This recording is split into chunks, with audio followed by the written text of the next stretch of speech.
Hi, in this video I would like to introduce you to maps of meaning and summarize it in about 20 minutes, based on Peterson's own illustrations. This book is said to have revolutionized the psychology of religion, and it is my estimation, when looking at modern cognitive science, that it's kind of still catching up to it, even though it's from 1999. So it might be a book that is worth having a look at. And I also presented this about 3 years ago, so I'm a little rusty, but I figured I could still do it in about 20 minutes. If I stumble, that would be why. First of all, this is the basic model. This is a map of meaning under normal circumstances. So what is this? It's a story. It's a story where somebody starts out and is not satisfied by the unbearable present. It's a story with an idea of how things could be made better in an ideal future, and it is a story which contains many different ways you could get from point A, what is, to point B, the ideal future. And these different paths are all limited by a frame. This frame is what you could call known territory, and it is something that we actually know that the brain works with.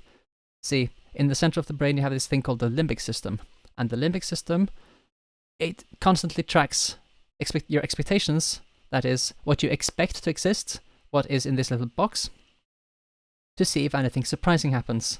And when something surprising happens, then you need to zoom out. This is Peterson's maps of meaning model under revolutionary circumstances, when something anomalous interferes with the model, interferes with the planned sequence of behavior to get to what should be. What happens then is that the entire model is compromised. After all, how else could something anomalous interfere? And so, what happens is that the model falls apart, and the person who understands the world in this way enters chaos, the unknown, where it's not clear what's going on, and which you can stay in forever. If you manage to move out of the chaos again, you can reintegrate and create a new understanding of what is, and a new understanding of what should be, and those would consequently inform sequences of behavior to work out how to get there. At that point, you could say that you have overcome depression, if you're so inclined. The anomalous information that enters the picture is novelty, and novelty is complicated. I say it's ambivalent, because before you know what it is, it's both promising and threatening. You don't know if it's going to be positive and lead to hope and optimism, or if it's going to be a threat, which absolutely warrants anxiety. They're highlighted in the picture here, because we default to the negative association when things are working as they should, and usually, if you like a model, it's because it works. So interference with the model means something is bad, something is wrong, and that obviously causes anxiety. But when we look closer, we can work out if it actually is. So this is what it looks like when you put this counterfeit anomaly inside the model. You have started a planned sequence of behavior. Let's say, for example, that you are a student who is moving from home to university to attend a lecture. That means you have limited time, and you have a couple of different ways to get there. So, being a student, you're probably lazy and want to choose the fastest route. So let's say you have a car. You take the car, but the engine won't start. And so what happens is that you are not sure how to deal with this, and you have to work out, do you need to fix the engine? Do you need to take some other method to get there? That's an obstacle that is absolutely relevant, and it requires that you create a new sequence. And in the meantime, you get stressed, you feel anxiety, and whatever feelings below this that might be appropriate. However, it could also be positive. It could be, for example, that you decided to go to university and a friend offers to drive you. Or it could just be that somebody has left a cake on your doorstep, so you bring the cake with you and celebrate, since it seems to be to you. It does not interfere with the sequence to get to point B, and it makes things a little bit better. And so that might arouse curiosity, for example.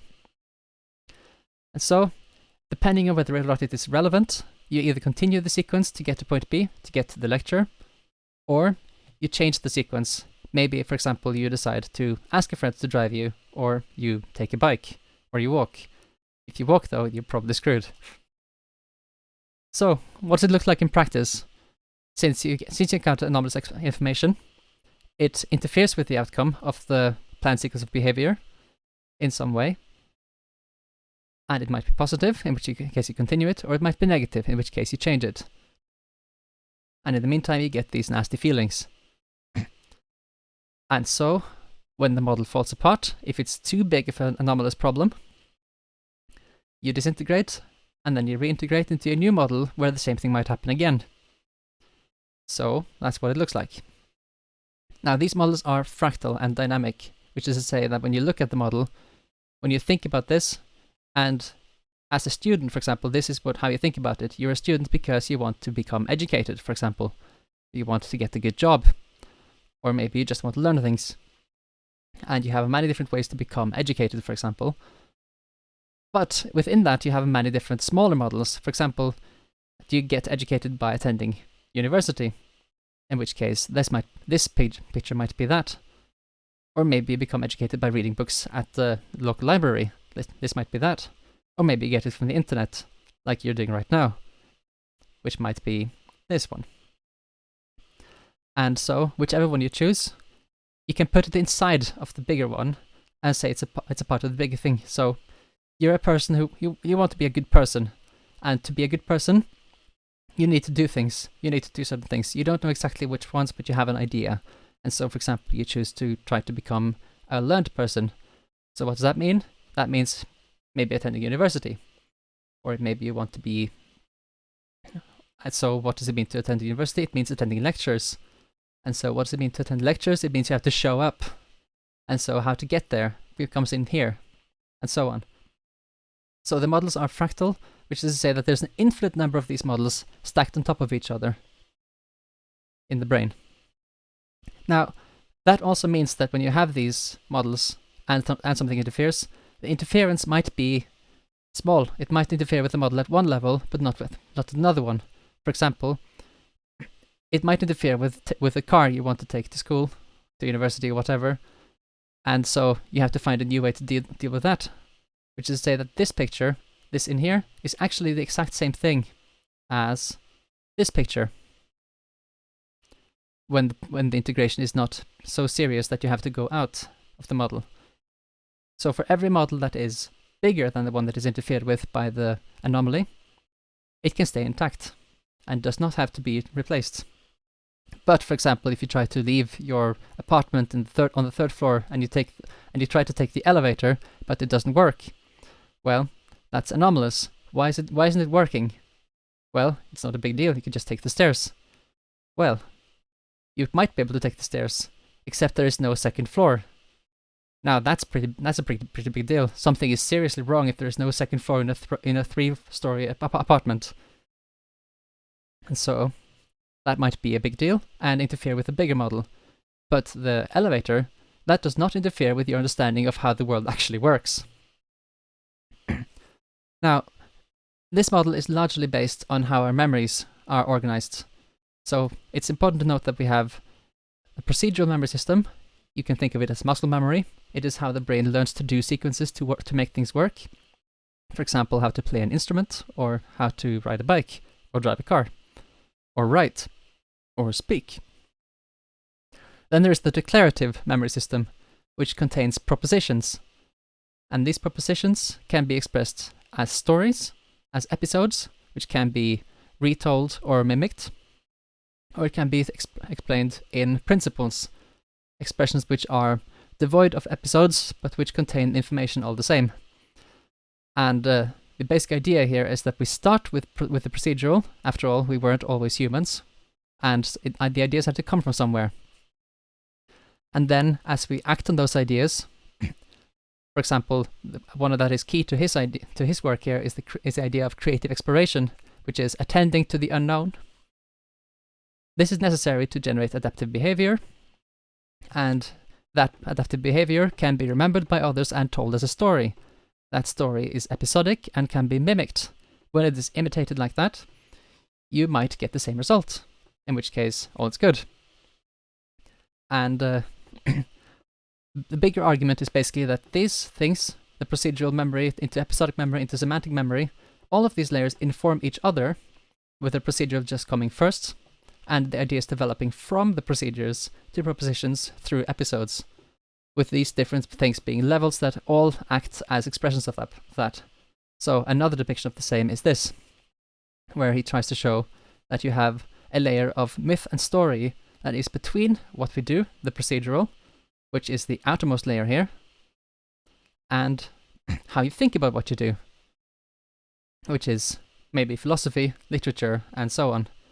And so the middle layer, consisting of play, ritual, drama, myth, and so on, is an important part of how we understand and how we come to understand what we do. But the most important thing is that we do it and that we make it work.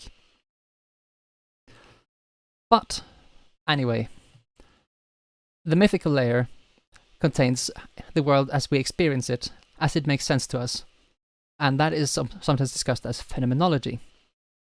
And so he makes the case in the book that our world consists of personalities, that is to say, things that share shared attributes with some kind of person, and these personalities are humanized and personified because it is easier for us as a social species to understand a person than it is to understand some abstract concept. So we treat it as personalities to make more sense of it.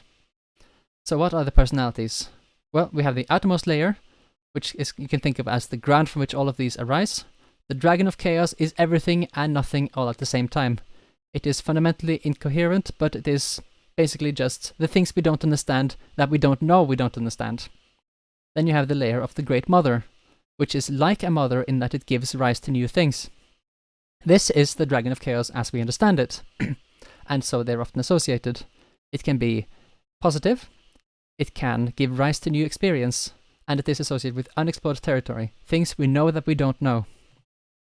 It gives rise to new things, and all anomalous information comes from there. That's why it's depicted as chaos in the pictures earlier. It can also be destructive. After all, the models that are interfered with are destroyed, and, not to mention, things die in nature. And so the Great Mother is associated with all of the things that give rise to and destroy.